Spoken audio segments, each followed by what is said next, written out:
Hi everyone, my name is Justin Odisho and welcome back to another episode of Every Effect in Adobe Premiere Pro Explained. This series is brought to you by justinodisho.com/shop, my own web shop where you can find all of my video editing resource packs. And in this video, we've arrived at the transition video effects folder.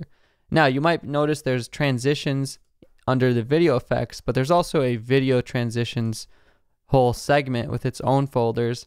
And the difference between these and those is the video transitions you drag in between a clip. For example, like this cross dissolve here. So you drag it in between the two. Whereas the ones that are in the transition video effects folder are applied directly onto a clip and not in between them. And the way that you can cause them to create transitions is with keyframes.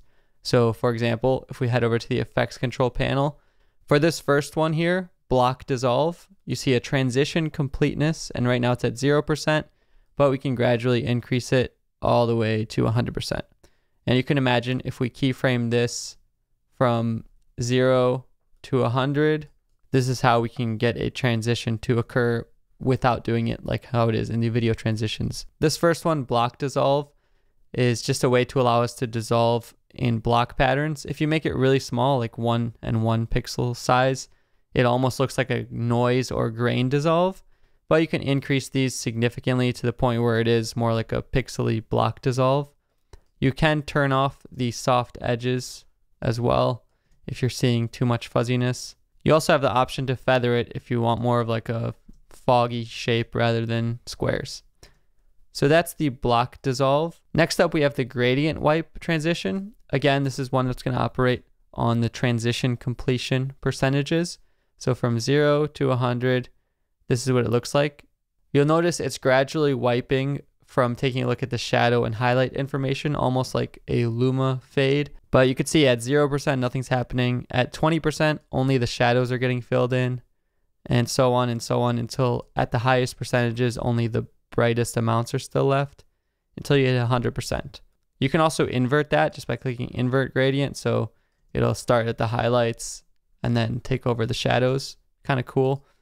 But you can also change the gradient layer. So right now it's choosing itself as the gradient layer.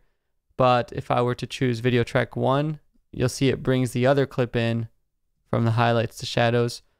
Or if I were to just bring in a third clip altogether, like these trees, for example, let's say I was to hide this video track layer and choose gradient to be video track 3. Now it's going to transition using the shape of the trees, which is adding a third interesting element to this.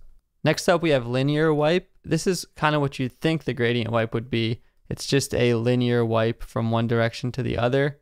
You can increase the feather amounts to make it more gradual and soft.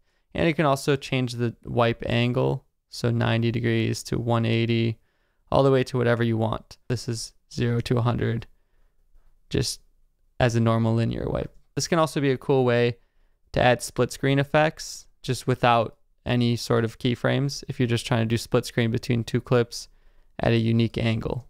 Next up, we have radial wipe. Again, similar to the previous couple, but in this case, it comes out of the center, almost like a countdown effect. By default, it's set to clockwise, but you can choose counterclockwise or both ways, opening and closing.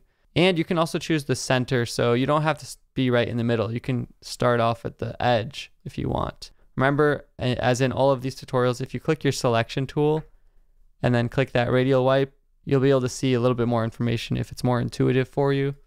So you can drag the center point where you exactly want it. And lastly, we have Venetian blinds. This kind of opens and closes many different slices like a blind. If I increase from 0 to 100, you'll see how it transitions gradually. And you can adjust the size and spacing of these blinds. So you can change the direction and you can change the width, so how big each blind is. You can also change the feather if you want it to be more gradual. So those are the transition video effects. You can see how they're slightly different than the just drag and drop in between clips. If you enjoyed this video, stick around for the next one where we're going to be talking about some of the final few folders here, utility and video, and what's in those and what they do. And subscribe to my channel here on YouTube so you don't miss any of my new videos. Thank you so much for watching.